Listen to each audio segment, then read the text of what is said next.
Gracias a nuestros invitados que básicamente reúnen experiencia, filiaciones, intereses de mucha relevancia para discutir las recomendaciones de este panel. Vamos a iniciar con una pregunta general, un poco como para entregar un poco de contexto, saber de dónde vienen los ángulos de las diferentes personas acá sentadas, y después entramos con preguntas específicas para las diferentes personas sentadas en nuestro panel. Yo quería preguntarles a todos ustedes cuál es su opinión sobre las recomendaciones del reporte del panel, y que tengan en cuenta en esa respuesta, por un lado, lo que nos decía el doctor Velázquez, que esto lleva más de 20 años en discusión, qué es lo nuevo de estas recomendaciones, y lo segundo, si ustedes pueden darnos luces sobre las acciones que se están tomando desde sus organizaciones para implementar las recomendaciones de este panel, ya sea a nivel nacional o a nivel global. Vamos a ser estrictos con el tiempo, ya que tenemos poco, y vamos a iniciar del lado de allá de la mesa. Alberto, tienes 3 minutos para contestar. El discurso, pero claro que quería hacerlo a su manera, ministro. Empezar primero con las conclusiones. Yo creo que fundamentalmente lo que nos ha transmitido Germán Velázquez y Carlos Correa, y sobre todo proviniendo de un panel de tal nivel, es una denuncia que se tiene que ampliar, pero que es bien conocida por muy buena parte de quienes diariamente estamos en esto, pero que no tiene acceso a la opinión pública, los medios en general. Lo primero que se tiene que hacer, y como yo pertenezco al mundo real de la economía, y llevo más de 25 años yendo a todas negociaciones que ha habido sobre medicamentos, sean bilaterales, multilaterales, bueno, de todo tipo y en todas partes del mundo. Lo primero, la primera lección que tenemos que tener aquí es que el gobierno tiene que saber escoger muy bien sus funcionarios. No es posible que por el lado de salud, pensando no solamente en lo que dice el Tratado de Marrakech y su preámbulo, que es, de ahí salen las normas de la OMC, lo que dicen las normas andinas que son de carácter supranacional, lo que dicen las normas y el sentido común, no es factible ni fiable que haya una parte del Ministerio de Salud que les dicen las palomas y están por el otro lado los halcones del Ministerio de Comercio, de la Superintendencia de Industria y Comercio. Aquí presente, por ejemplo, el superintendente.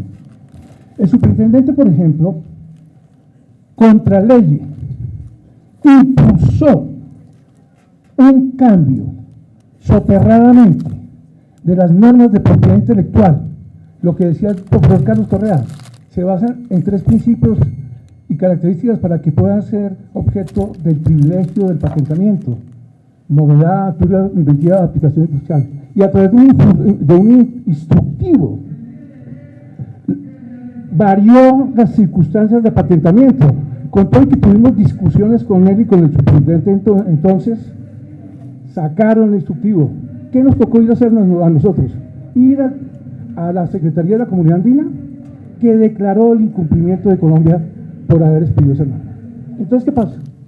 Pongo ese ejemplo claro, que estamos perdiendo la batalla por la escogencia mal hecha por parte del Ejecutivo, en este caso el presidente, de los funcionarios que tienen que aplicar las normas de propiedad intelectual frente a los mansas palomas, que no son tanto, del Ministerio de Salud.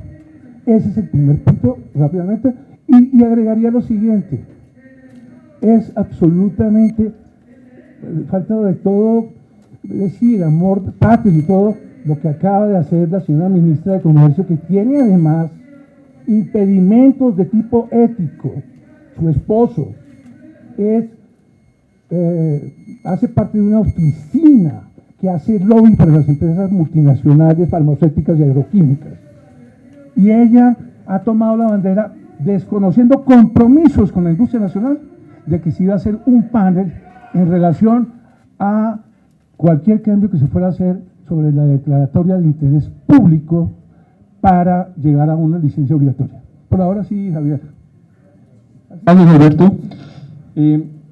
Damos la bienvenida a Monseñor Fabián Marulanda, que nos va a hablar también sobre su posición en relación a cuáles son esos valores agregados de las recomendaciones del reporte, como le decía, y qué está haciendo desde su organización para la implementación de las recomendaciones.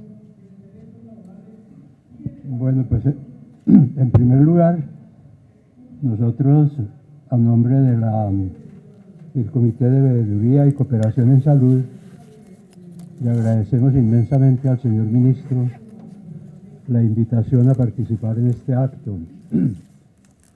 Hemos tratado de estudiar todos los planteamientos del panel de alto nivel y la intervención mía quiero centrarla fundamentalmente en el tema de las incoherencias de que habla el panel, tratando como de aportar algunos elementos que obran o están como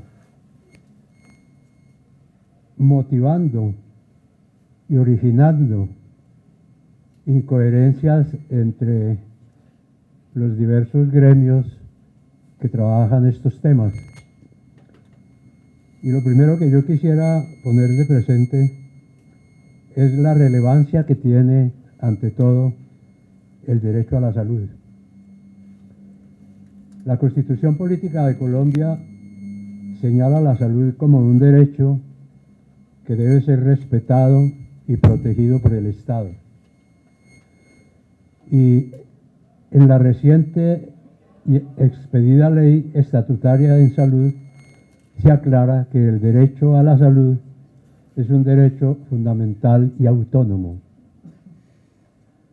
Por esa misma razón, cuando se da como una especie de conflicto de derechos, por ejemplo, con los derechos de comercio, los derechos políticos, los derechos económicos, pues no hay que olvidar que la primacía, el primer lugar, lo tiene el derecho a la salud. Y todos estos problemas de que ustedes hablan con tanta propiedad y en los cuales yo soy menos que novicio, porque no los conozco a fondo, pues se echa de ver que se pone o se antepone al derecho a la salud otros derechos, como son los derechos comerciales o los derechos que tienen los mismos inventores. Un segundo punto que me gustaría a mí tratar es el que señala el documento sobre la debida coherencia y responsabilidad de los actores.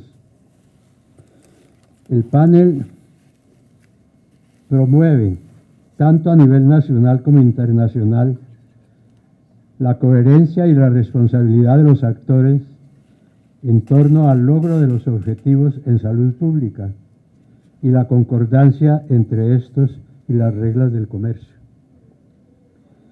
En consecuencia, le da a los países herramientas para orientar las acciones encaminadas a cumplir con sus obligaciones de respetar, proteger y cumplir el derecho fundamental de la salud.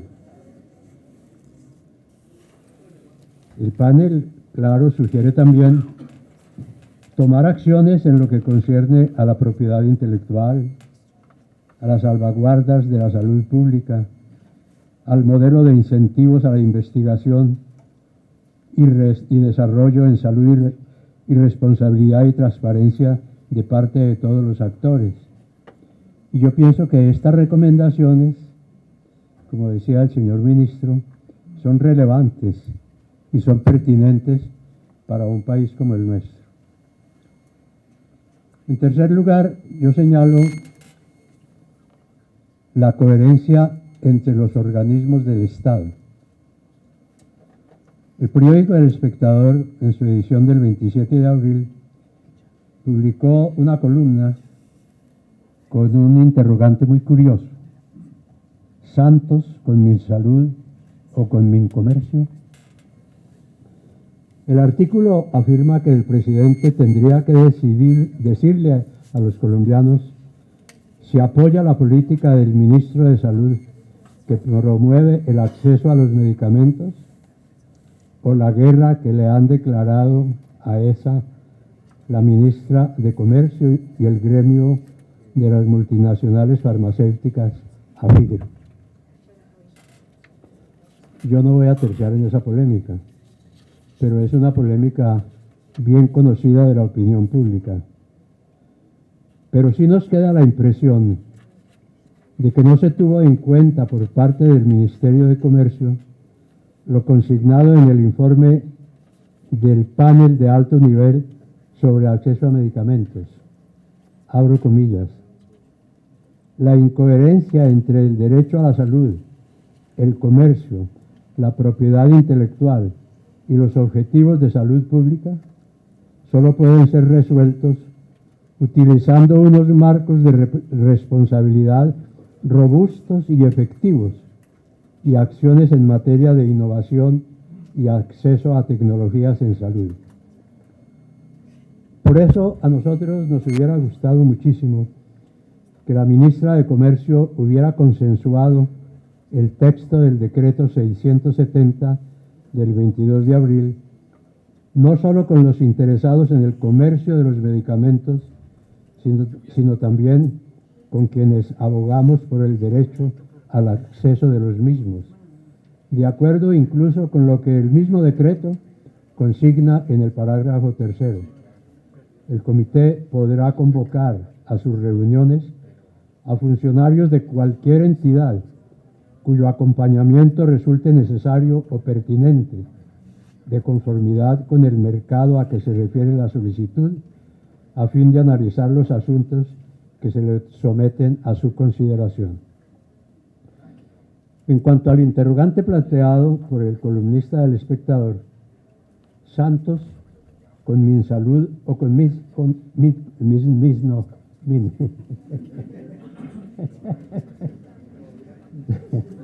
Perdone la trabazón. En cuanto a ese interrogante planteado, si Santos está con Minsalud o con Mincomercio, vale la pena tener en cuenta el artículo 188 de la Constitución. El presidente de la República simboliza la unidad nacional y al jurar el cumplimiento de la Constitución y de las leyes, se obliga a garantizar los derechos y libertades de todos los colombianos. Este artículo es citado en el decreto 670 como argumento para justificar la modificación parcial del decreto único reglamentario del sector comercio, industria y turismo. Más aún, el artículo 58 de la Constitución nos permite resolver la pregunta abordada por el panel al establecer que cuando de la aplicación de una ley expedida por motivos de utilidad pública o interés social, cuando resultaren en conflicto los derechos de los particulares con la necesidad por ella reconocida, el interés privado deberá ceder al interés público o social. Tú, por favor. Un minuto más, por favor. Ya, puede ser otras intervenciones a lo largo del panel, si es tan amable. Entonces, dado que no tengo ni un minuto, me paso al fin.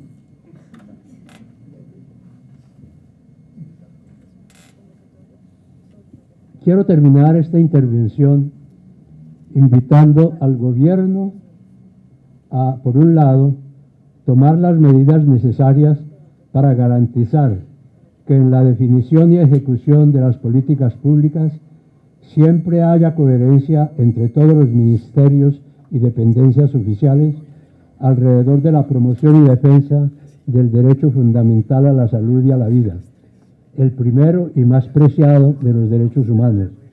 Y por otro lado, a controlar con este mismo principio los abusos cometidos por el sector privado. Como declaró el Papa Francisco en su exhortación apostólica, citada en una conferencia de la Organización Mundial del Comercio en Bali, abro comillas, en la medida en que los problemas de los pobres no sean resueltos radicalmente mediante el rechazo de la autonomía absoluta de los mercados y de la especulación financiera, y atacando las causas estructurales de la inequidad, no se encontrará solución para los problemas del mundo. Lo que es más, a ningún problema. La inequidad es la raíz de las enfermedades sociales.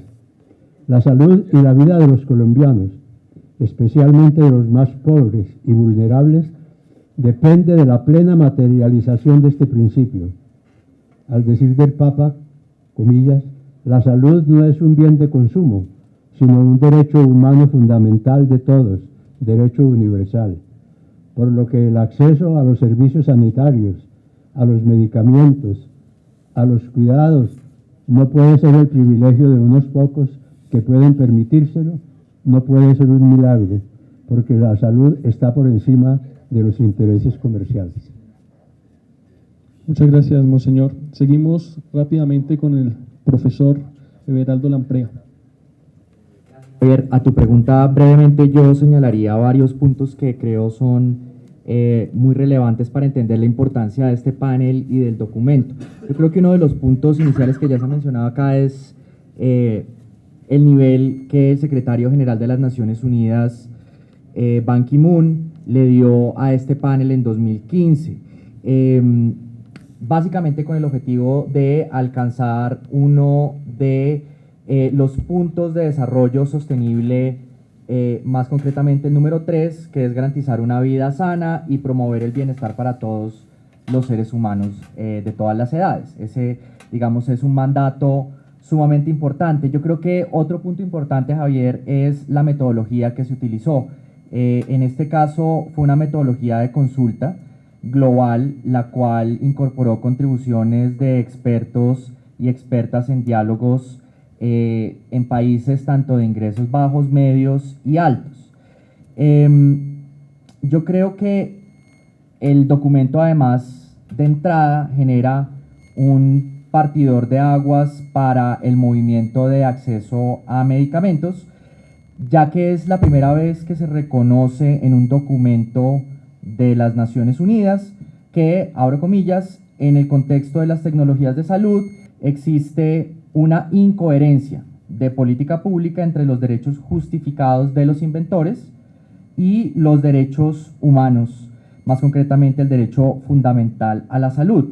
Este lenguaje de incoherencia es muy importante, ya que se había hablado antes de tensión, entre otros términos, pero el uso del lenguaje yo creo que aquí no puede pasar inadvertido. Otro punto importante, Javier, para responder a tu pregunta que trae este documento, es que por primera vez se reconoce que la falta de acceso a medicamentos y tecnologías en salud es un problema global multidimensional. Es decir, las fallas del modelo actual de innovación afectan tanto a países en vías de desarrollo, países de ingresos medios bajos, como países de ingreso alto, como se reconoció aquí ya por varios conferencistas. Antes siempre se hablaba de las fallas del modelo con relación a enfermedades relacionadas usualmente con la pobreza, especialmente infecciosas. La segunda parte de tu pregunta brevemente, la Clínica de Medio Ambiente y Salud Pública de la Universidad de los Andes ha participado de diversas formas en esta línea de investigación y de movilización legal. Participamos, por ejemplo, en la acción de nulidad contra el decreto 2085 sobre protección de datos. Participamos como expertos invitados por la Corte Constitucional en la demanda contra los artículos 71 de negociación centralizada y 72 de precios a la entrada del Plan Nacional de Desarrollo. Y ahora, junto con De Justicia, estamos estudiando una demanda de nulidad contra el decreto 670 de 2017, del cual ya tendremos espacio para hablar. Muchas gracias, Everaldo. Continuamos con las primeras reacciones con José Luis Londoño. Él es el superintendente delegado para la propiedad industrial de la Superintendencia de Industria y Comercio. Para aquellos que no son del país, la Superintendencia de Industria y Comercio es nuestra oficina de patentes.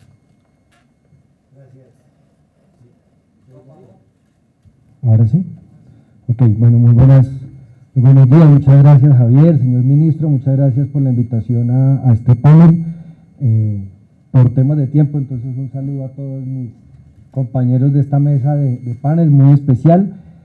Son 3 minutos entonces, y la pregunta es opinión de las conclusiones o del estudio, del reporte que se hace en el panel de alto nivel. ¿Y qué se está haciendo desde tu institución? Exacto. Entonces, básicamente hay unos temas que en el mismo orden voy a tocar.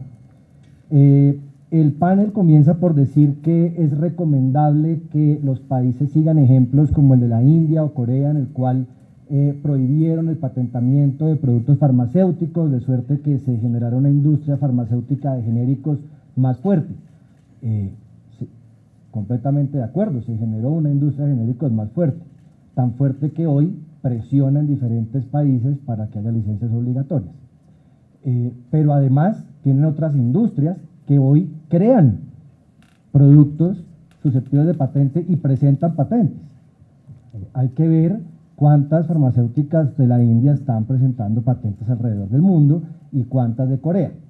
Entonces, ellos sí cumplieron. No comparto la posición del doctor Correa cuando dice que la promesa de innovación del APIC no se cumplió, porque esos son países que precisamente sí jugaron a ese sistema y tienen industria genérica e industria de producción, de investigación y de desarrollo, ¿sí? Que hoy también están necesitando de sistemas o de otras cosas para que se protejan sus invenciones.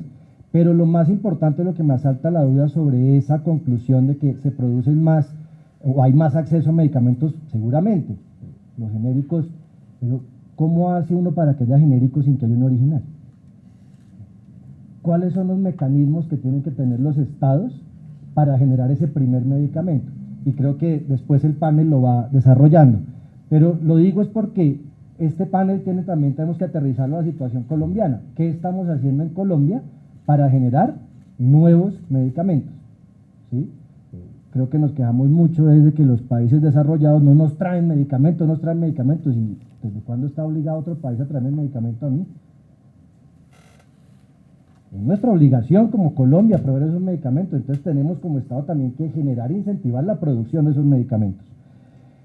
Sobre el tema de flexibilidades, hay 2 imprecisiones en el panel de las flexibilidades de las que habla el ACTIC. Primero, no comparto que se diga que los países tienen la libertad de establecer qué es nivel inventivo, qué es aplicación industrial y qué es novedad, porque si fuera así de libre, como se menciona en el panel, pues no se hubieran tomado la molestia los cientos de países que se reunieron a discutir el APIC para decir cuáles serían los criterios de patentabilidad, que son objeto de discusiones técnicas de altísimo nivel en el seno de la OMPI, en la que 101 países, estudios hechos por la OMPI, ¿sí?, concuerdan en cómo se estudia la patentabilidad, qué es novedad, qué es nivel inventivo y qué es susceptibilidad de aplicación industrial.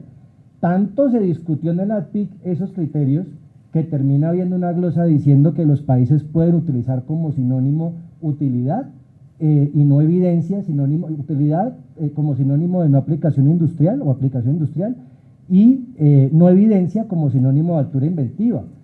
Eso no es el resultado del azar, es el resultado de discusiones de qué entiende cada país por cada uno de esos conceptos, de suerte que no existe tal flexibilidad, y no existe porque precisamente lo que se busca con el ADPIC es reducir costos de transacción en materia de libre circulación de bienes y de inversión en diferentes países. ¿Qué tal que cada país tuviera normas completamente distintas sobre qué es patentable?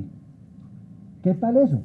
Y no estoy pensando simplemente en salud. Nuestra industria, que el día de mañana otro tipo de industria quiera proteger sus invenciones en otras partes del mundo, entonces diga, no, es que bajo el acto del príncipe en tal país decidieron que este producto no es patentable, y en otro país sí, y en otro país no. ¿Cuánto genera para él costos de transacción, de negociaciones internacionales, contratos de transferencia de tecnología, litigios?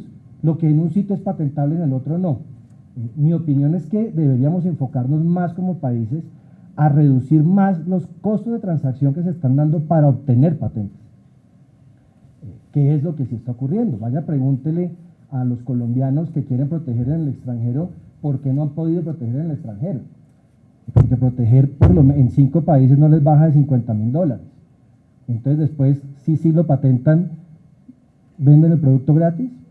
Entonces, el primer punto, desde el punto de vista jurídico, no lo comparto. Puedo ser yo el que está equivocado.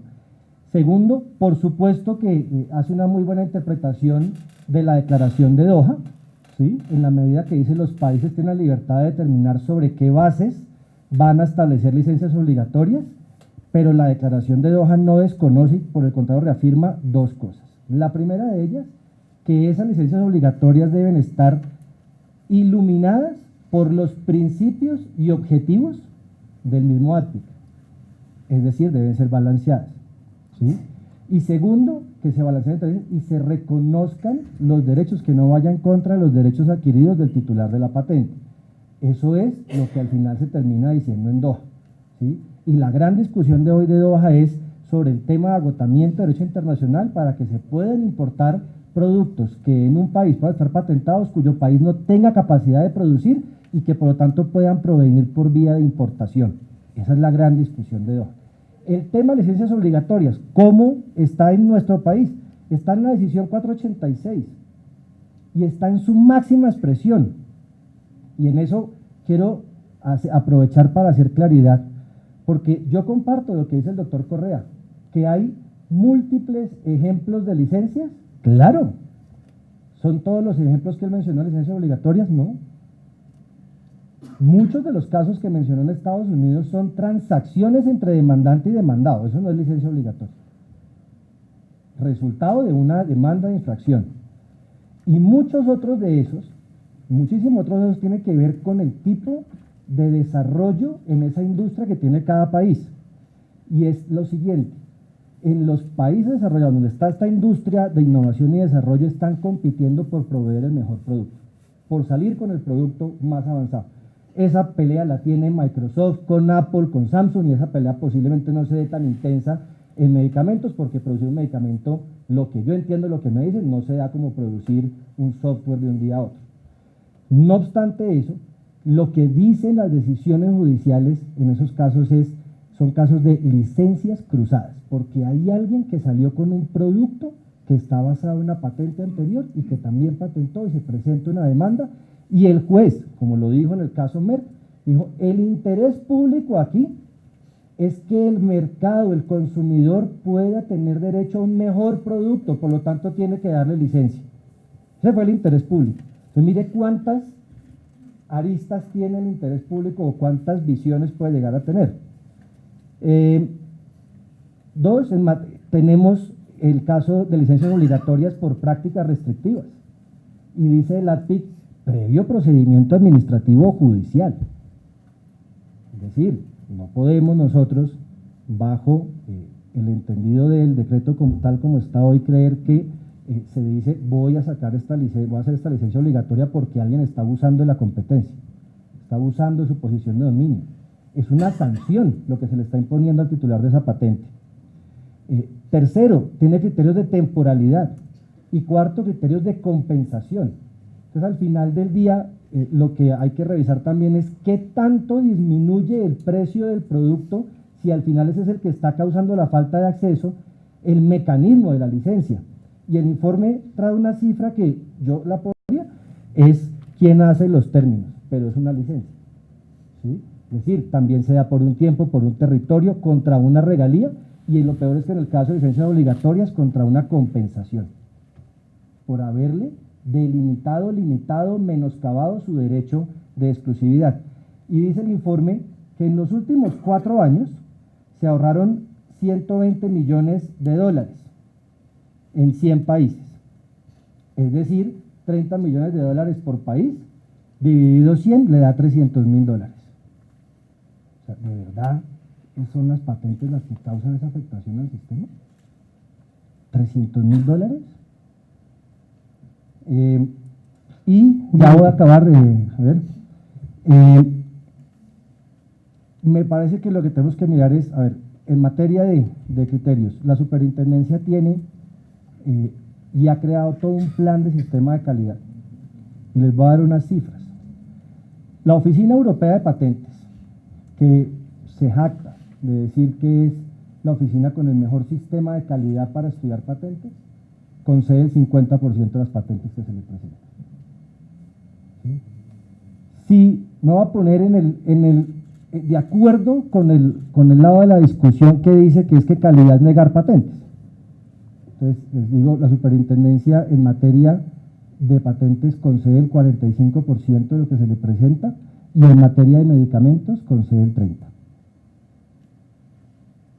¿Sí? Es decir, somos, si ustedes lo quieren ver así, muchísimo más calidosos y estrictos y rigurosos que la Oficina Europea de Patentes. ¿Sí? Entonces, ahí tiene un punto para mirar el tema de calidad y de despreocuparse en esa materia. Es muy importante mencionar, y con eso concuerdo completamente con lo que dice el panel sobre el tema de presiones. Y voy a terminar con eso, porque las presiones son de dos lados. Muy bien lo señala el doctor Bravo. Cada vez que uno quiere una iniciativa, o tiene una iniciativa, el doctor Bravo lo lleva uno a la Procuraduría. Allá desfilé en la Procuraduría por el famoso instructivo que él menciona. Lo que no menciona es que el procurador dijo que no había una sola falta disciplinaria. No menciona que la Secretaría de la CAN dijo de un documento de 280 páginas que Colombia incumplía por 2 ejemplos que no eran claros, se le presentaron las modificaciones y dijo que cumplía. O no menciona que hace un panel en el canal de Revista Semana o del Tiempo, y sin que yo tenga velas en este entierro, me dice, cuando llegue la solicitud de licencia obligatoria de superintendencia, el delegado tiene que declarar impedido porque o si no prevarica, y si no lo denuncio por prevaricato. Eso no es amenaza, eso no es presión. Gracias. Muchas gracias, José Luis. Simatinice la discusión porque llevamos 3 años con titulares de Imatinib hablando de un solo caso y mientras tanto cuántas patentes se han concedido en Colombia o qué otras cosas se podrían haber hecho en materia de control de precios, ¿no?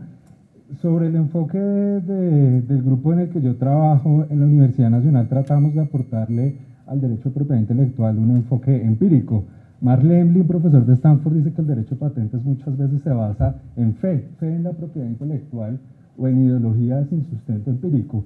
Él, Carlos Correa y otros han tratado de dar ese sustento empírico y nosotros hemos tratado de hacer a menor escala, guardadas las proporciones, algo semejante, y en esa medida estamos monitoreando qué está haciendo el Consejo de Estado en materia de ordenar o de revocar concesión o negación de patentes y qué está haciendo la Superintendencia de Industria y Comercio. Y en esa medida nos preocupa, siendo muy respetuosos, pero es información objetiva, empírica, que la oficina colombiana, con base en esos datos, cada vez está concediendo más patentes, más rápido y de forma más sencilla. Voy a leer un pequeño extracto de un comunicado de prensa de la Superintendencia para ser riguroso y no tergiversar nada.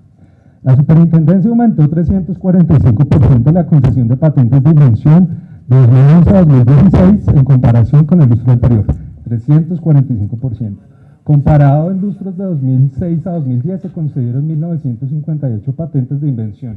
De 2011 esta suma se elevó a 6.763, registrando un aumento de 345%.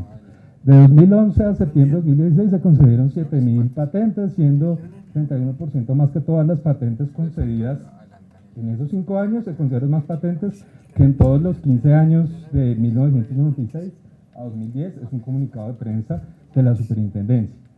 Eso se explica por diferentes factores, algunos son positivos, más examinadores de patentes, mejoras administrativas, mejoras en sistemas en línea, felicitaciones por el sistema CIPI en línea de trámites de patentes, pero también se explica por un posible descenso en la calidad de la concesión de patentes.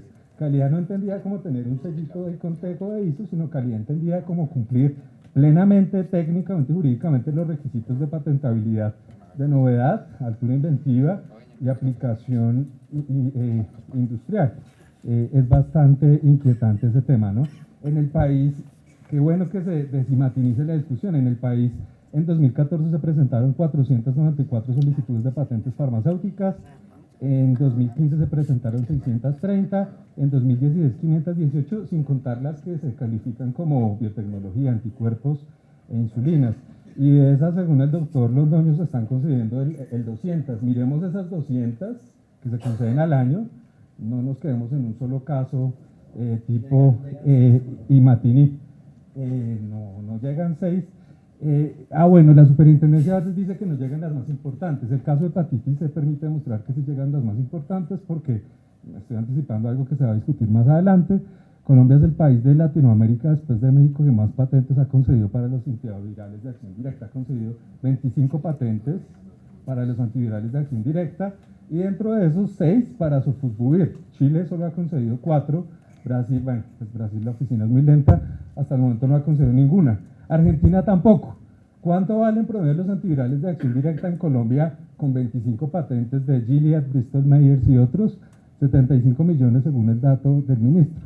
¿Cuánto vale sofosbuvir en Argentina con competidor genérico? $1.200. 3.500.000 pesos. La superintendencia ha dicho, hombre, es que yo concedo más patentes porque entre más patentes haya, más competencia. El argumento es bastante discutible y la mejor muestra es esa comparación del precio Argentina versus Colombia. Desde luego yo no me opongo a las patentes, hay que proteger la innovación, la propiedad intelectual es solo uno de un abanico grande de incentivos. En eso el capítulo tercero del panel también es importante en decir, hombre, las patentes son importantes, pero hay otras formas de incentivar la innovación como lo hace el BNDI. No sé si me queda más tiempo, se me agotó. Muchas gracias, Oscar. Bueno, creo que en esta primera ronda nos damos cuenta que existe un punto central y es cuál es el rol que debe cumplir la Oficina de Patentes en Colombia, cuál es el rol que debe cumplir la SIC en Colombia, y se articula con el discurso de coherencia que debe tener el gobierno nacional.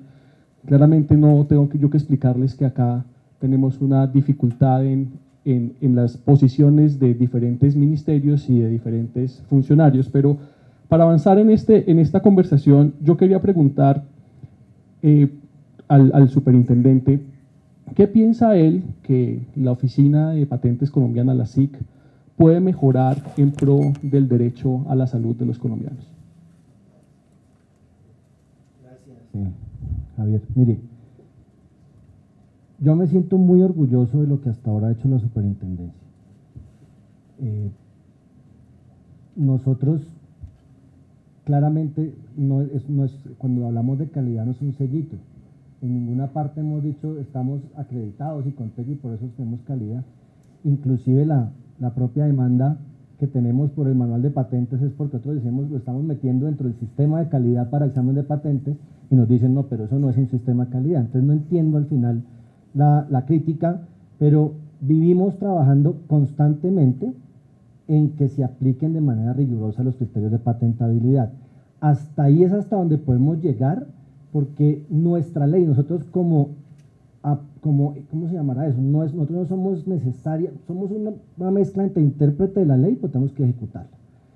En la ley de patentes colombiana no dice, no concede una patente porque puede terminar siendo cara para el sistema de salud. ¿Qué hacemos? No nos dice. Entonces, vivimos entre la espada y la pared, porque si le decimos que esa es la razón, nos demandan por prevaricato también, demandan al Estado colombiano por incumplimiento de las normas internacionales, porque eso no son criterios de exclusión de patentabilidad, como tampoco es un criterio objetivo, el que establece el panel que invenciones genuinas, eso sí es subjetivo. ¿Cómo sé que es genuino? Entre otras cosas, ¿cómo sé si va a tener impacto o no va a tener impacto cuando el mismo estudio de la superintendencia hecho por químicos farmacéuticos que trabajaron en el INVIMA muestra que de las patentes concedidas en 2014, si se diera la misma tasa o el mismo promedio de entrada de productos farmacéuticos al país que se da históricamente, haciendo un estudio de en qué fase se encontraban, de los 290 que se concedieron, 250, posiblemente llegarían 6, es lo que estoy diciendo, posiblemente llegarían 6. No sé si esos van a costar más o no, pues no puedo tener esa razón y jamás hemos dicho que los menos importantes o no, le estamos diciendo es posiblemente llegan 6. ¿Por qué? Porque hay otro tipo de aristas, Javier, usted mismo lo sabe. Puede ser un producto maravilloso desde el punto de vista de innovación, pero si no cumple estándares sanitarios, no llega al mercado.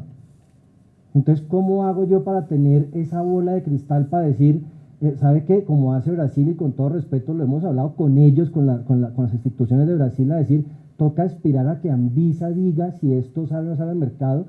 16 años después usted sabe si tiene patente o no, pero mire lo que ocurre, ese es un sistema nefasto para la industria de productos genéricos, por una razón. Hay una norma en el sistema de patentes homogénea en todas partes, y es que el derecho, o sea, la solicitud de patente previene que otros entren o no al mercado porque no saben si se va a conceder. En el evento que se conceda esa patente y ese otro producto estuviera en el mercado, a partir de que se publicó puede llegar a pedir perjuicios el dueño de esa patente. Entonces, ¿quién quiere correr con ese albur? ¿Sí? Son 15 años que el mercado no sabe si sí hay o no hay patentes, falta de certeza jurídica. Cuando nosotros concedemos más rápido, concedemos o negamos rápido. Y tanto la industria de genéricos como la otra industria sabe si puede o no puede producir ese medicamento. Dos, es importantísimo aclarar lo siguiente. Nuestra ley de patentes no dice si es patentable un invento que es muchísimo mejor que lo que existía. No dice muchísimo mejor. No dice si el salto tecnológico es de un río o de un mar. Es con rigor técnico. Y en eso quiero hacer este llamado, porque el panel termina siendo, el alto panel terminó algo que yo no entiendo. Dice, hay invenciones menores pero importantes. ¿Sí? Y mire lo que le digo, claro que nosotros podemos equivocarnos, como se pueden equivocar los jueces, como se puede equivocar cualquier persona. Pero mire este ejemplo que es muy diciente. A uno le dicen los polimorfos. ¿Sí? Es que es una actividad rutinaria, no sé qué, pues claro, porque se dedica a la investigación, por eso es rutinario. ¿Sí? Porque el día a día de esa persona es estar mirando cuál es la mejor forma cristalina para ese producto. Eso es lo que hace, hasta que lo encuentra. ¿Eso hace que si lo patenta otros no puedan producir esa molécula? No. Entonces, en realidad tenemos dos problemas.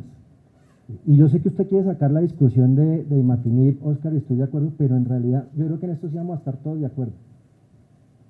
¿Qué hubiera pasado si la decisión del Consejo de Estado se hubiera dado en 2005 y no en 2012?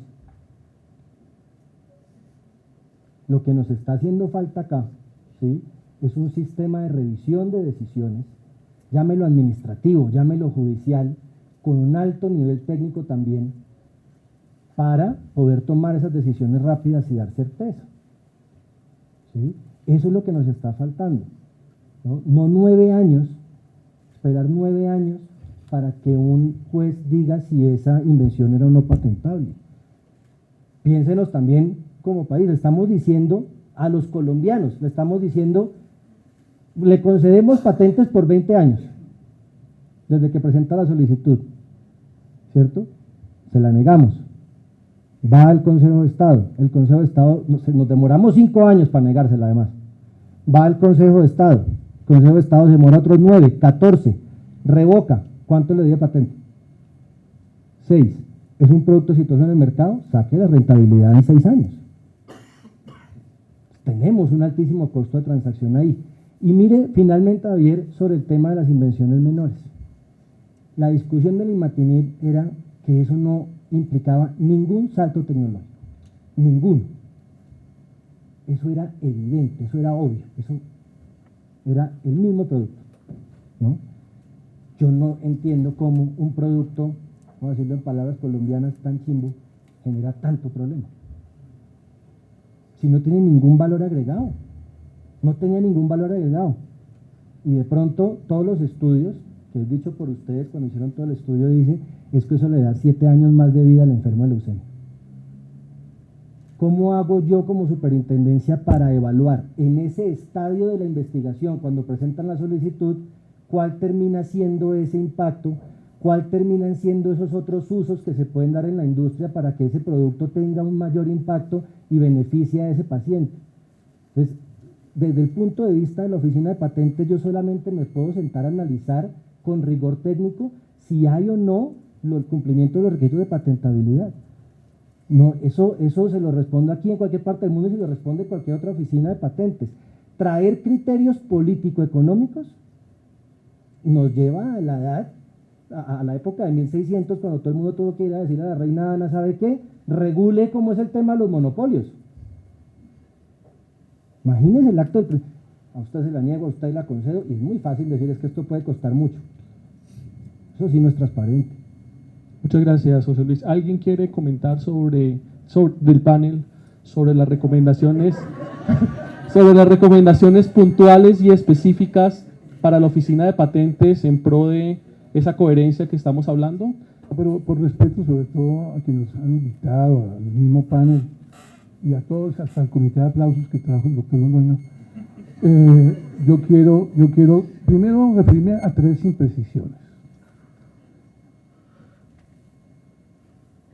Usted no fue el que concedió, el que negó, lo hizo un funcionario íntegro, que es el doctor Giancarlo Marcenaro, como superintendente delegado, después de la cantidad de tropiezos, trabas que hizo Novartis dentro del proceso administrativo. Después llegó al despacho de un consejero que tenía la virtud, porque ya no está ahí, lo dije, frente a 300 o 400 personas en la Universidad de los Andes. En marzo hizo 2 años y él me llamó a decirme que tenía que retractarme o tendría que enfrentarme legalmente. Le dije, a los juzgados, doctor Marco Velilla. El doctor Marco Velilla duró más de 7, 8 años. Y de la noche a la mañana decidió, junto con su sala de gobierno, conceder la patente. No es cierto lo que dice, por ejemplo, el señor superintendente, del costo de transacción, porque hubo varios laboratorios que por el hecho de la superintendencia haber negado la patente, sacaron producto al mercado. Producto que hoy, a pesar del control derivado de una especie, yo no entraré en esa disquisición, si debía haber terminado en una licencia obligatoria, como yo creo, y no en un control de precios. Ese producto hoy tiene 3 veces más precio que el promedio que tenían los competidores, que tuvieron que salir del mercado y fueron objeto de presiones y de demandas penales y civiles de Novartis. Entonces, empezamos por ahí. Segundo, usted dijo hace poco, lo leí en el periódico, y en eso está usted muy, pues bueno, ese es su criterio. Fíjese que ahorita acaban de controvertir las cifras, pero estoy incurriendo en lo que quiero mejor aprovechar tiempo para hacer 2 propuestas. Pero fíjese que usted salió en el tiempo, o describe el tiempo, que usted dice que la maravilla del sistema de propiedad intelectual empieza hasta por la casa. Fíjense, la casa se desborda en propiedad intelectual. El teléfono del que habla Carlos, de 250 patentes. La televisión de Samsung, no dice marcas, eso sí, se cuida eso. La televisión, el tocadiscos, no, ¿sí se llama tocadiscos? No sé. No, bueno, bueno, eso es propiedad intelectual. Comparar los logros en propiedad intelectual con los monopolios que nosotros demostramos. Y fue lo primero que el doctor Mauricio Santamaría, primer ministro de Salud de este gobierno, nos pidió. Hicimos un estudio con Fedesarrollo para demostrar que solamente 19 productos de origen biotecnológico, al que ustedes, entre otros, debió dar patentes, sin siquiera creo que tener los requisitos, estaban y siguen desangrando el sistema de salud, cobrando 5 y 10 veces por encima lo que cobran en Francia, en Inglaterra, en los Estados Unidos. Tiene algo que ver para su corazoncito, señor superintendente, que lo conocí muy chiquito además, porque sus padres fueron compañeros míos en el externado. Tiene algo para su sensibilidad y para su grado de medir la calidad de vida frente a las ejecuciones como funcionario público, la salud de la gente, el sufrimiento de la gente. Y Javier no se escapa, pero no es culpa suya. El producto más caro que hay hoy en día en Colombia, y lo acaba de publicar El Tiempo hace 2 meses o un mes, Lomita pide. Yo me opuse tardíamente a que le dieran protección de datos de un decreto espurio, que aquí está presente el doctor José Manuel Álvarez, que como abogado de ACIFAR hizo que el Tribunal Andino de Justicia declarara que era una norma que violaba el régimen de integración y las normas comunitarias andinas, sino que por motivos políticos fue revivido y se aplica como otro monopolio. ¿Usted sabe cuántos años le dieron a un producto, como dice aquí? Y me metí a Google. El Observatorio de Medicamentos dijo 26 tabletas, 111 millones de pesos. ¿Sabe para qué es? Para eliminar algunas trazas del colesterol malo. ¿Se justifica? ¿Se justifica? No hay razones, ni más desvíos aquí para el comité de aplausos. No, los hechos son tozudos. La superintendencia está al servicio de las multinacionales. Lo denuncio aquí, si no vaya y denúncieme a mí, lo invito a eso. Me encantaría verme en los estados. Ministro se fue, voy a propuestas. El ministro de Salud, en un proyecto de ley de hace 2 años, solicitó, y lo debe hacer ahora con todos estos resultados de las recomendaciones que hace Naciones Unidas, presentar un proyecto de ley inmediatamente donde se varíe totalmente, sin afectar las normas y nuestros compromisos internacionales, el estudio de patentamiento de productos. Debe restablecerse lo que pedía el ministro Alejandro Gaviria en ese proyecto de ley que lo acompañamos, y el primero que se opuso fue el señor superintendente delegado y el señor superintendente general, cuando establecía que el Ministerio de Salud debería conceptuar sobre la viabilidad de amparar una invención con una patente X. Claro, las decisiones políticas, órdenes de arriba, se acabaron. Entonces, propuesta concreta. Hay que presentar una nueva, y no sé si un decreto que de pronto la ministra reversa, pero con eso no quedamos blindados. Segundo, el sistema que está proponiendo, que apenas lo terminó un poquito el superintendente, están proponiendo unos cambios profundos en el régimen común de la comunidad andina, que lo han hecho de manera subrepticia. Hay que ver las actas de la CIPI, que menciona mi compañero allá, la señora, perdón, doctor, no me acuerdo su nombre. Hay que revisar, y los invito a que ustedes hagan. Yo lo hago permanentemente, mediante derecho a petición al secretario de la CIPI, que es el Consejo Interinstitucional de Propiedad Intelectual, donde hay como 10 o 12 instituciones del Estado. Ustedes vean las posiciones del doctor Londoño frente a las posiciones de Agricultura, frente a las posiciones del INVIMA. Siempre es en función de generar más y más endeble y pobre protección a invenciones que no les merecen. No hablemos de Reverlín y doctor Carlos Correa. ¿Cuántas veces en Ginebra, en Bruselas, en los Estados Unidos, hemos tenido que combatir es la razón contra la sin razón? Y termino diciendo una propuesta concreta. Aquí dice, y los acompañamos en la demanda que se va a hacer del decreto 760, creo que es. No tiene ningún fundamento ni legal ni sentido común que haga parte de una trilogía inmunitario sector de salud, planeación nacional. ¿Qué explicación pueden dar? Es lo mismo que hoy denuncia el señor fiscal general cuando la comisión sobre el tema de hacinamiento en cárceles o la comisión institucional vota favorablemente para que no haya rebaja de penas por el jubileo, por la visita del señor Papa aquí en los próximos meses. Estaría, más o menos lo pongo como símil, porque es igual. Y así se lo planteé cuando fui a hablar esto con la señora ministra y con el señor viceministro de Comercio antes de que se pidiera el decreto. No hay razones. ¿Qué razón tiene que el Planeación Nacional, que no tiene absolutamente nada que ver, haga mayoría para que algo que, como usted dice, es exótico, que lo de las licencias obligatorias y lo ha demostrado todo lo contrario en la presentación que hizo el profesor Correa, es una figura pues que no afecta para nada porque los costos de transacción no se ven.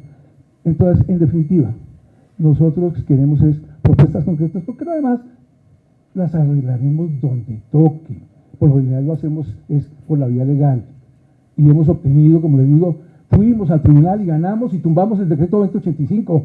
Fuimos y les hemos ganado todas. Él dice que por 2 asunticos, lo único que sé es que el secretario de la Comunidad Andina dictó una resolución que dice, por haber expedido ese instrumento, está Colombia incumpliendo. Y yo fui a hablar con el ministro de entonces, Santiago Rojas, y con el jefe de Asuntos Legales Internacionales, y dijo, nosotros aceptamos el dictamen, no vamos a pelear, vamos a tener que convencer, eso sí, a la superintendencia. Porque la superintendencia es una rueda suelta.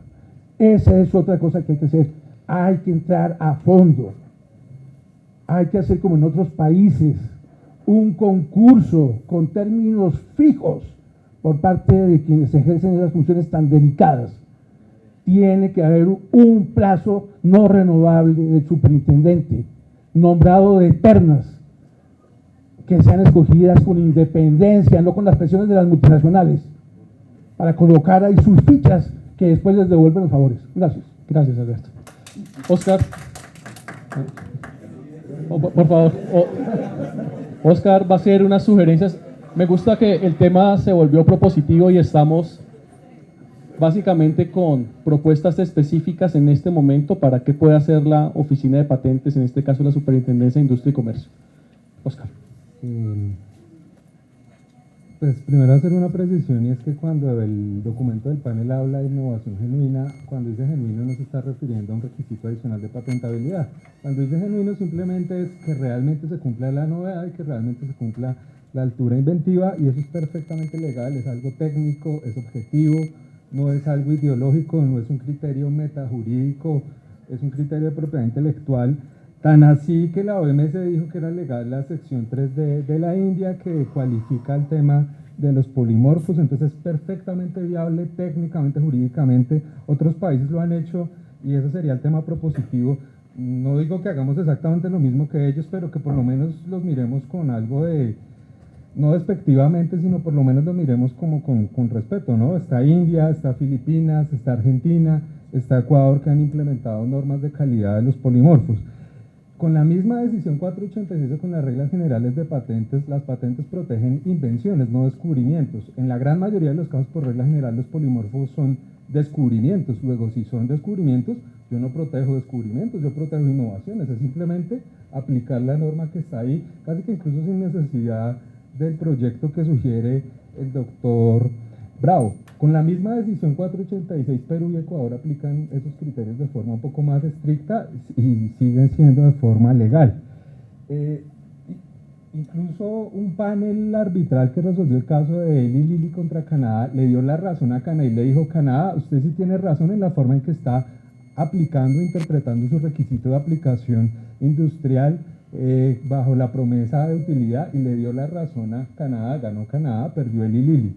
Y lo dijo un panel arbitral internacional con árbitros como Gary Borg y bueno, en fin, entonces digamos que es perfectamente viable hacerlo. Creo que vale la pena también mirar ese laudo arbitral de Canadá si uno tenga sus reservas. Creo que valdría la pena replantear medidas como la resolución 3719-2016, que dice que el máximo plazo para hacer el análisis de patentabilidad en Colombia son 18 meses. ¿Por qué tenemos que acelerarnos tanto?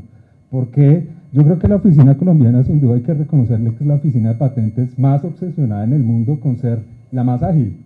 Pablo Felipe Robledo dijo en el Congreso hace 2 semanas que era la segunda oficina de patentes más rápida del mundo. No digo que nos demoremos 10 años como Brasil, pero podemos demorarnos 3 como Perú, como Chile, y analizar las cosas con un poco más de rigor. Me parece que esa resolución 3719-2016 es bastante cuestionable, y así hay varios documentos que difícilmente resisten un análisis técnico, un análisis jurídico.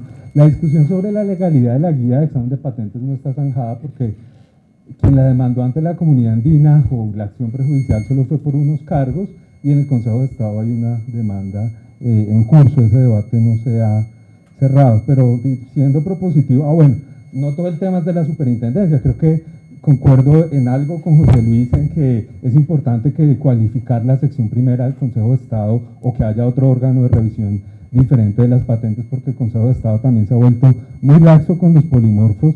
Se sabe que son descubrimientos y a pesar de eso les concede patentes, y lo hace porque a veces los peritos, bueno, no voy a hacer argumentos ad hominem. Creo que también es importante, reconociendo los esfuerzos que ha hecho el Ministerio de Salud, es importante que se implemente el artículo 70 de la Ley del Plan de Desarrollo, que faculta al Ministerio de Salud para presentar comentarios o una especie de inputs de oposiciones a la Superintendencia de Industria y Comercio durante el trámite de solicitudes de patentes. Creo que eso en algo puede ayudar.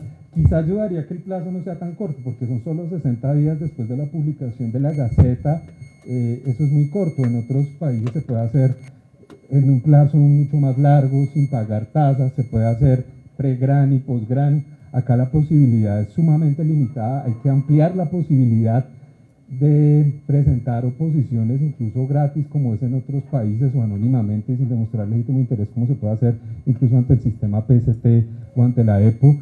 Y si hay la genuina intención de mejorar la calidad, eso es algo que se puede hacer perfectamente, abrir esa posibilidad. Es más costoso en Colombia presentar una oposición que presentar una solicitud de patente. Es más alta la tasa. Creo que hay un problema de incentivos que deben realinearse o de reacomodarse.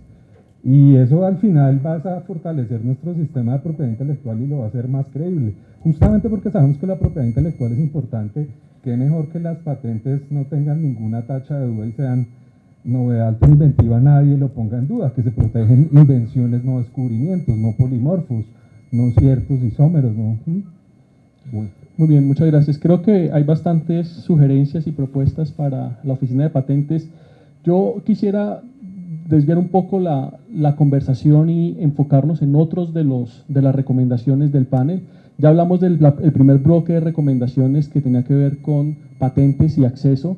El segundo tenía que ver con nuevos incentivos para investigación y desarrollo, y el tercero, que es el que quiero referirme, hablaba de gobernanza y transparencia, de discusión que se está abriendo. Monseñor.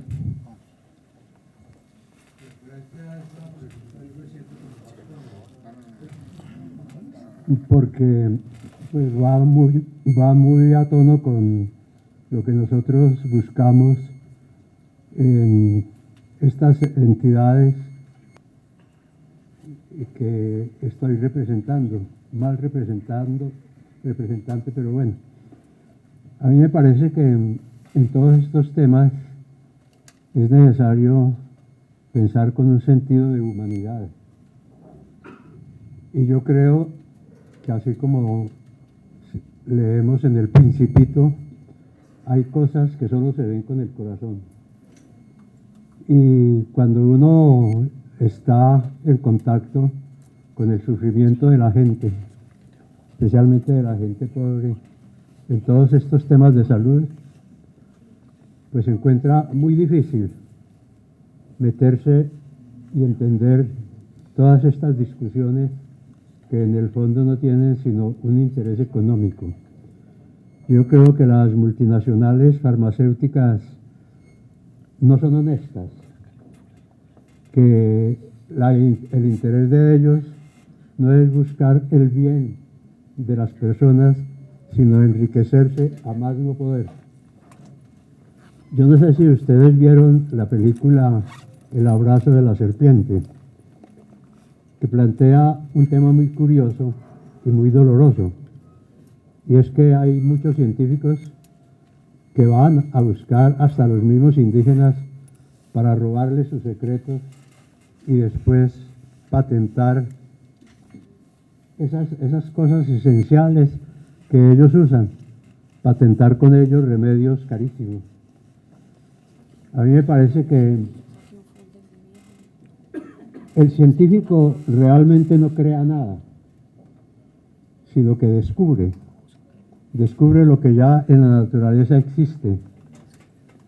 Y ese no es un privilegio únicamente de los científicos. Uno encuentra que hay comunidades muy atrasadas que tienen progresos grandes en materia de medicina naturista. yo no sé en qué nivel o en qué plan están los médicos naturistas en nuestro país y las droguerías naturistas, pero hay mucha gente que recurre a eso, a veces con más confianza que en las medicinas que tienen patentes de propiedad y que son calificadas como lo último en materia de salud. Por eso yo abogaría porque, en síntesis, a todo esto le pongamos un poco de corazón, un poco de alma, un poco de humanidad. Nosotros no podemos aceptar que el único criterio sea el comercio, lo que más produzca, lo que más caro se pueda vender, porque justamente la mayoría de esas enfermedades graves las sufren gentes pobres. Los que tienen dinero pues se van para Estados Unidos, se van para Europa, pero nosotros estamos luchando es por la gente que tiene dificultad para acceder a los medicamentos. Muchas gracias, monseñor Everaldo. Sí, gracias, Javier. Yo creo que el documento del panel toca de manera muy clara el tema de la transparencia y hace varias recomendaciones que son muy pertinentes.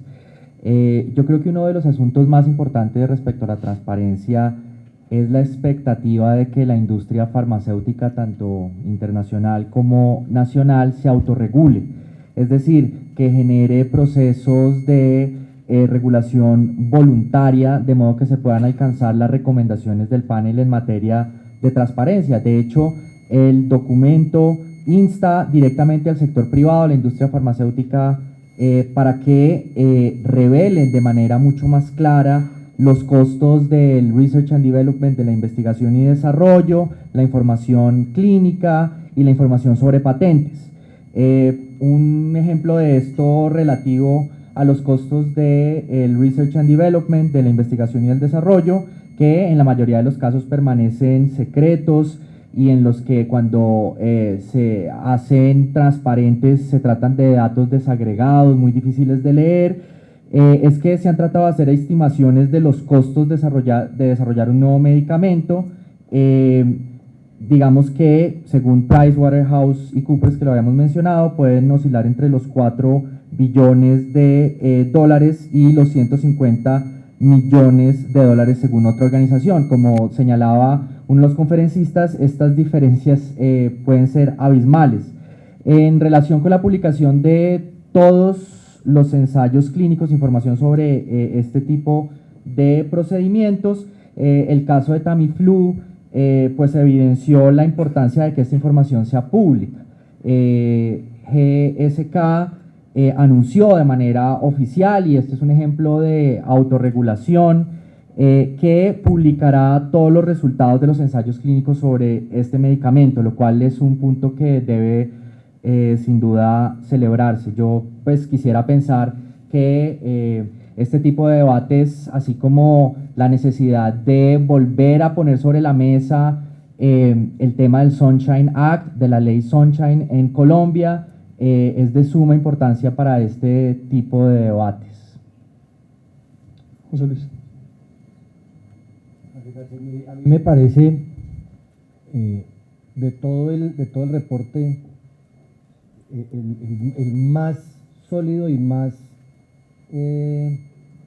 interesante, el capítulo más interesante, que tiene que ver precisamente con esto, con lo que usted está preguntando. ¿Qué incentivos? ¿Cómo puede hacer el Estado para que la sociedad civil se meta a producir estos medicamentos?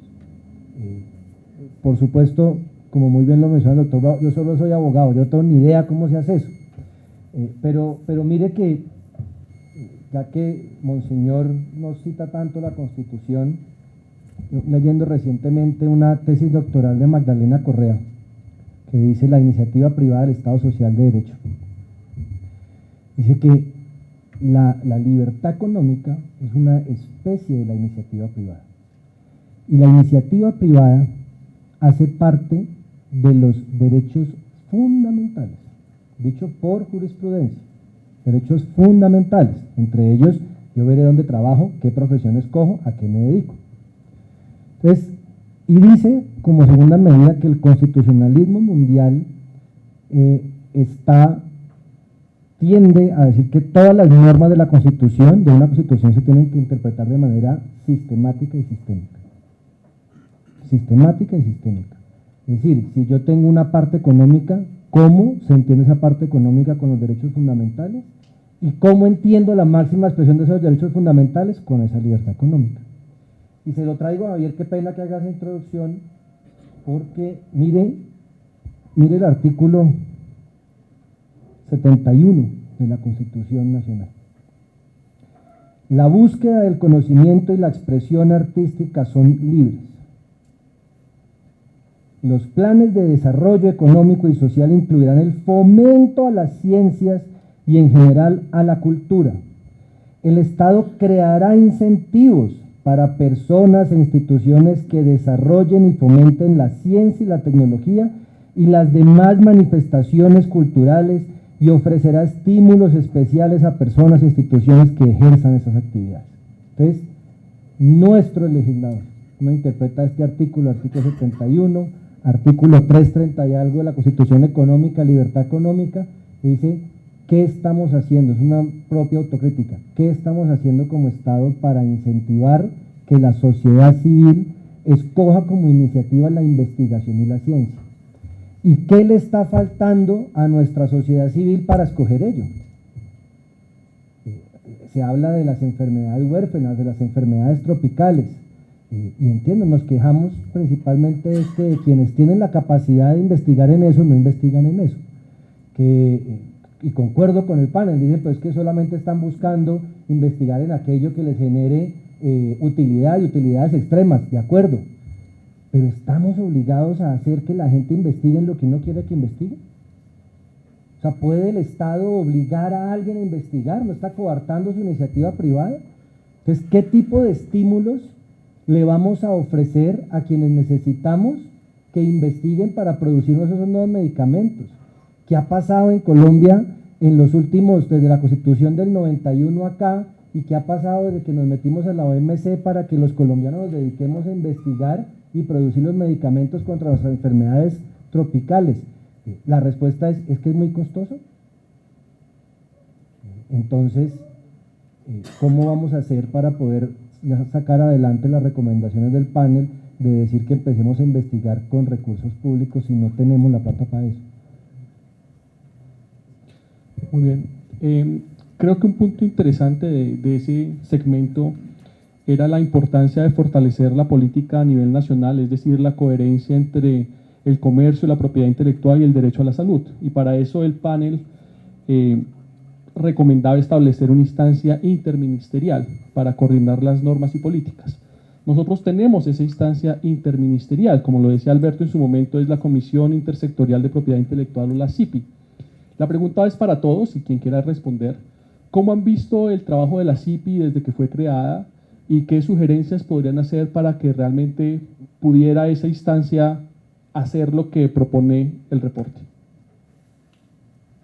Javier, muy breve. Me toca, sí. Yo vuelvo a repetir, en el mundo real, no me paga sino un patrono.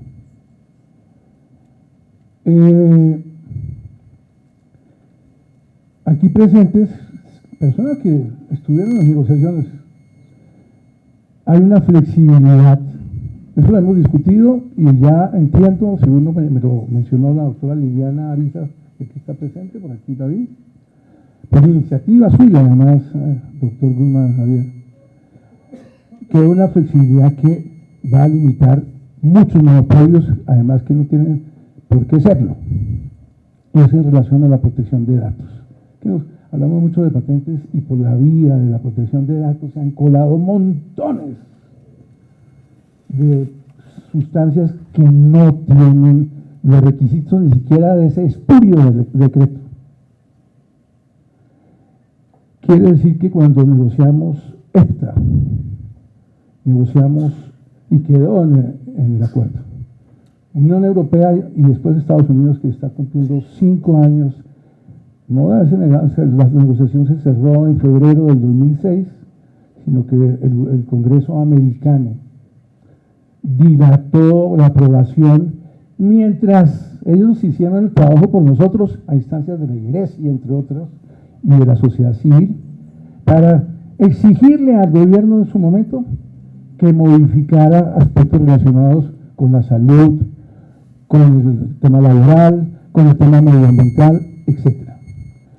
Hay una flexibilidad que no hemos aprovechado y usted mismo ha hecho las cuentas en el BIMA y le ha costado miles de millones de pesos al bolsillo de los colombianos por no aplicárselo. Y se hemos insistido a la superintendencia y se hemos insistido al Ministerio de Comercio y dicen que la superintendencia no está de acuerdo. Se han puesto de acuerdo, no están ni siquiera en la acta de la CIPI, no la he visto por lo menos, en que van a hacer caso de lo que se llama la priorización o el agotamiento de los derechos, que quedó en las tres, por lo menos en esas tres y pueden quedar en más. Es decir, cuando se protegen los datos de seguridad y eficacia de una sustancia en una de las partes, si no la traen inmediatamente a protegerla en Colombia, como ya lo hizo Perú, que negoció con nosotros, y lo hizo Chile, que negoció después, se empieza a restarle el tiempo de protección a esos datos. Eso son oídos sordos. Le significa montones de plata al sistema. Le significa montones de acceso y posibilidades a los enfermos, a los pacientes.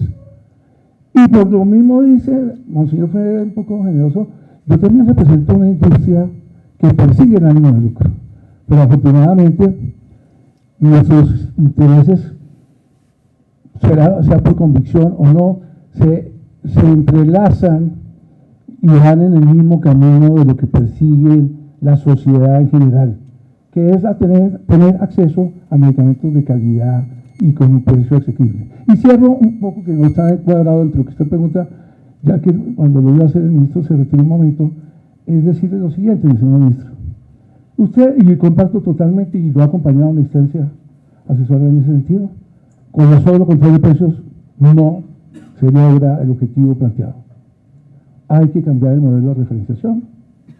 Nosotros les hemos hecho una propuesta sobre la cual no hemos vuelto a discutir. Va encaminada, no a que nosotros tenemos más dinero, sino que tenemos más posibilidades, se abren más posibilidades de competencia. Ese es el primer, usted como un economista, bueno, como un ingeniero, no hablo nada de religión, porque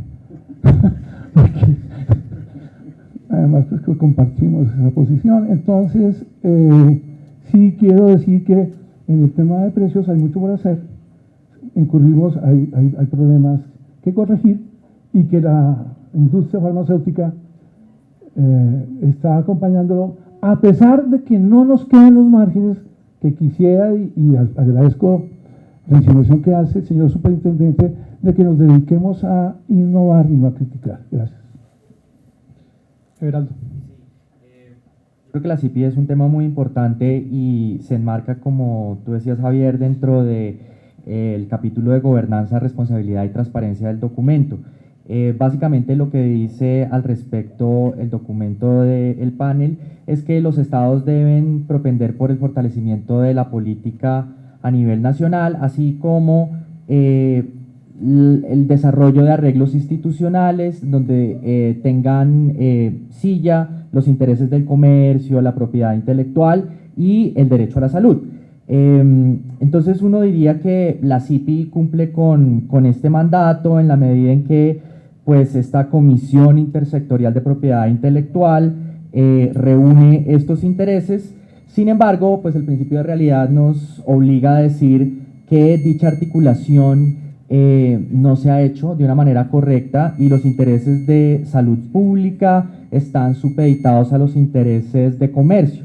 Es una comisión que claramente ha mostrado que protege los intereses de la propiedad intelectual de manera desproporcionada. Yo aquí no estoy defendiendo la idea de que no deban ser protegidos, de hecho la indicación del panel es que así se haga, pero se hace por encima de los intereses de salud y más particularmente por encima de los intereses de los derechos fundamentales.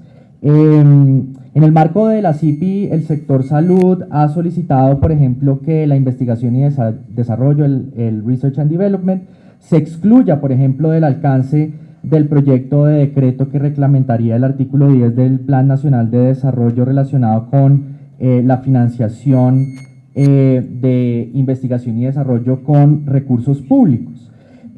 También se ha declarado recientemente que el interés público sobre el medicamento imatinib pues tenga prevalencia sobre los intereses comerciales. Y pese a que la CIPI, digamos, es una instancia interministerial, y aunque se trata en teoría, y ahí otra vez la brecha entre las normas y la práctica, de un lugar de convergencia de instituciones, dicha convergencia no se ha visto. Y pues yo creo que eso más adelante lo podríamos discutir en el marco de la declaración de interés. Sí. Va Oscar y después va José Luis. Oscar. Pues primero, para comenzar con algo, reconocerle algo positivo a la CIPI. Algún colega aquí presente escribía alguna vez que la OCDE o alguien había reconocido que cuerpos interministeriales como la CIPI no son tan comunes incluso en Europa. Antes, en esa medida es un avance positivo ese decreto del 2010 desde el punto de vista nominal, desde el punto de vista formal. Entonces digamos que es un avance. Como dice el ministro, las capacidades estatales se construyen gradualmente, habrá que ir fortaleciendo esa CIPI. Me parece que todas las entidades que están ahí deben estar dispuestas en diálogos persuasivos, en un tema dialéctico, si se quiere, dejarse persuadir por mejores argumentos, ¿no? No necesariamente la entidad que concede las patentes tiene la razón siempre, puede que en algún caso una entidad sectorial como agricultura, ambiente, defensa, tenga una mejor información empírica, y hay que estar dispuestos a dejarse convencer y a dejarse persuadir, porque si estamos en una sociedad del conocimiento, pues justamente hay que tomar las decisiones con base en el mejor conocimiento disponible, no con base en argumentos de autoridad, de que yo soy la autoridad en X o Y tema y me pongo bravo y demás, sino la mejor información empírica disponible. Y en esa medida la CIPI también tiene la posibilidad de invitar a actores externos. Creo que las universidades, y aquí está, no sé si Everaldo, la Universidad de los Andes, la Universidad Nacional, estaríamos dispuestas a participar, así como muchas otras, o otras instituciones, no sé, el Instituto Nacional de Salud, el IETS, hay unas capacidades construidas en otras entidades que valdría la pena invitar a ese panel. Y como dice Everaldo, frente al decreto reglamentario del artículo 10 del Plan de Desarrollo del Proyecto, no va a ser un trasplante jurídico tan automático del Bayh-Dole Act de Estados Unidos, porque hay información empírica publicada en Nature y en Science que muestra que Bayh-Dole ha tenido problemas y que no es fácilmente adaptable a otros países, ¿no? O sea, aquí no tenemos el Silicon Valley, entonces ¿por qué vamos a tener una norma exactamente igual? Nos podemos inspirar, pero copiar y pegar sin hacer mayores ajustes creo que puede ser un poco desacertado, pero volvería pues reconociendo que el hecho de por sí de que exista esa estructura con todas las críticas que se le puedan hacer es positivo. Gracias, Oscar. José Luis. Javier, mire, yo creo que toda nueva institución pues tiene un proceso de madurez, ¿sí? Claramente la CIPI es creada en 2010 y la primera reunión es a finales apenas de 2010 y comenzaba por entendernos, comenzaba por conocernos, que era el propósito por el cual se creó también, entre otras cosas, la CIPI, cada entidad por su lado, con unos objetivos individuales, todos loables, pero individuales. Y entonces ya eso, el solo hecho de que exista ya es muy bueno. Lo segundo es que si ha habido un lugar en el que las decisiones se toman de manera concertada, ha sido la CIPI. Y ninguna, además, a mí me impresiona la cantidad de calificativos que se le da a esto, y soterrado, subrepticio, que todos conocen qué ocurrió, no entiendo cómo puede ser soterrado, subrepticio, algo que todo el mundo conoce. Pero el punto es, y qué pena, Everaldo, pero si tú miras, el ministro nos convocó a una reunión de CIPI para conocer nuestra opinión sobre lo que se pretendía hacer en imatinib. Y nos reunimos, y la superintendencia y todas las entidades dieron su concepto, y todo ese concepto fue utilizado como insumo para la decisión que termina tomando el ministerio, y lo declara de interés público. Entonces no prevalece el criterio comercial, no prevaleció el criterio comercial. Hubo la discusión sobre el artículo para que el Ministerio de Salud pueda presentar observaciones u oposiciones a las solicitudes de patentes. Fue una redacción consensuada en este edificio para que fuera técnicamente acorde a la decisión 486, para que después no tuviéramos una demanda de incumplimiento, porque es que la decisión 486 dice que cualquier persona puede presentar oposiciones dentro de 60 días más 30 días prorrogables. Ahora, si se considera que se debe dar más tiempo o alguna otra cosa, es otro tema, otra discusión que se generará en el seno de la CAN. Pero ahí, ¿y cómo quedó el artículo? Así. Y después quedó en la Ley del Plan Nacional de Desarrollo. Entonces, ¿dónde dice usted que está por encima del interés comercial o que hay una entidad que prevalezca sobre otra? No obstante eso, mi visión personal es que precisamente el problema de la CIPI es que es absolutamente lineal. Entonces, no termina por, llamémoslo así, inclinarse la balanza. Si lo que quiere el país políticamente es que prevalezca una posición o que prevalezca la otra. Y en esas aguas tibias, pues generamos el inconformismo de todos. Muy bien. Muchas gracias a nuestros panelistas por sus comentarios. Voy a tratar de resumir un poco lo que escuchamos. Creo que el primer punto es que reconocemos que el reporte es un reporte que cambia en forma profunda algunos de los aspectos que ha tenido esta discusión en los últimos 20 años. Se hablaba de cómo lo hace las Naciones Unidas, de cómo involucra a los países en desarrollo y desarrollados, una metodología participativa, y cómo por primera vez se habla abiertamente de una incoherencia de política pública. Eso creo que es de resaltar. Lo segundo es que evidenciamos claramente la incoherencia que tenemos acá en nuestro país como un estudio de caso, en donde están dos posiciones bastante divergentes sobre las patentes, las flexibilidades, la oficina de patentes, y vimos acá cómo hay recomendaciones para mejorar o fortalecer la oficina de patentes. Un punto a resaltar es que José Luis siente que muchas de las recomendaciones del reporte no son aplicables a su oficina de patentes, pero de todas maneras existen recomendaciones interesantes como mejorar el sistema de revisión de las decisiones en relación al Consejo de Estado, mejorar el rigor en la patentabilidad. Acá yo creo que existe divergencia, no llegamos a un consenso sobre si no es posible con nuestra ley de patentes. Revisar las capacidades estatales, específicamente el artículo 70 y cómo el Ministerio de Salud podría crear capacidades para en el proceso de patentabilidad opinar.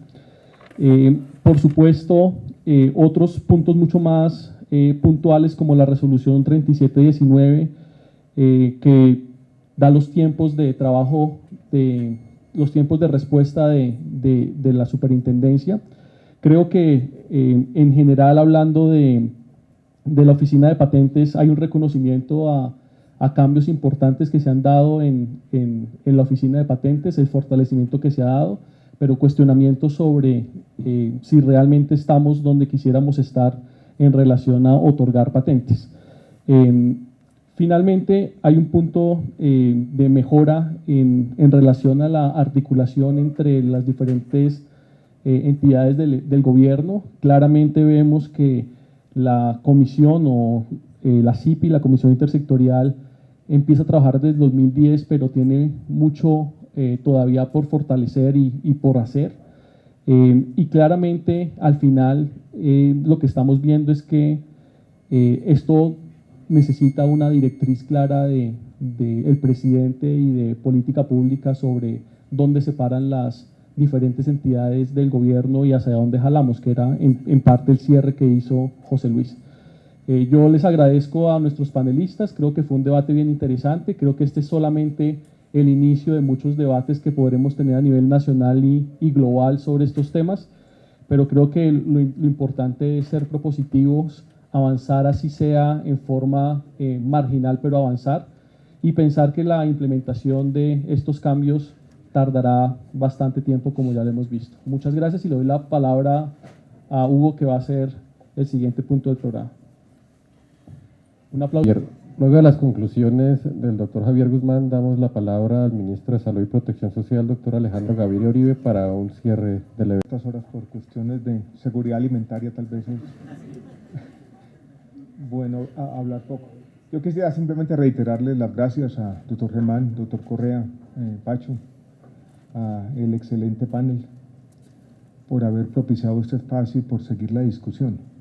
Yo lo he dicho en muchos escenarios, yo soy de la escuela del liberalismo trágico y eso significa que hay principios y objetivos de los seres humanos que muchas veces son irreconciliables.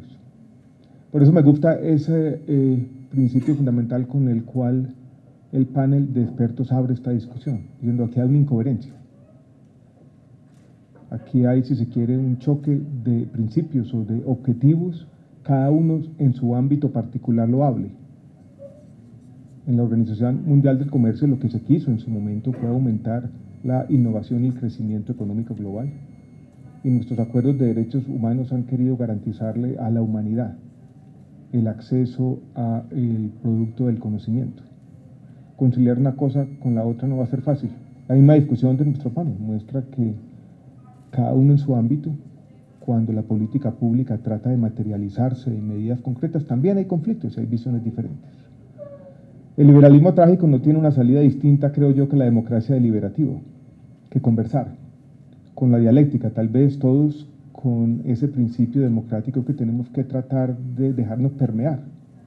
Todos tenemos una forma de ver el mundo, de entender el cambio social, pero yo creo que el diálogo permanente y la conversación nos va a permitir, por lo menos en algunos ámbitos particulares y específicos, buscar soluciones que en últimas avancen el bienestar general. De eso se trata. Ese era el objetivo de esta discusión. Yo creo que tenemos un documento que nos permite tener un diálogo estructurado sobre cuestiones que no vamos a dirimir de manera definitiva ni hoy ni nunca. Pero yo creo que todos estaríamos de acuerdo en decir que tuvimos una discusión interesante, productiva y que entre todos de nuestro ámbito vamos a seguir aportando. Gracias y un abrazo a todos.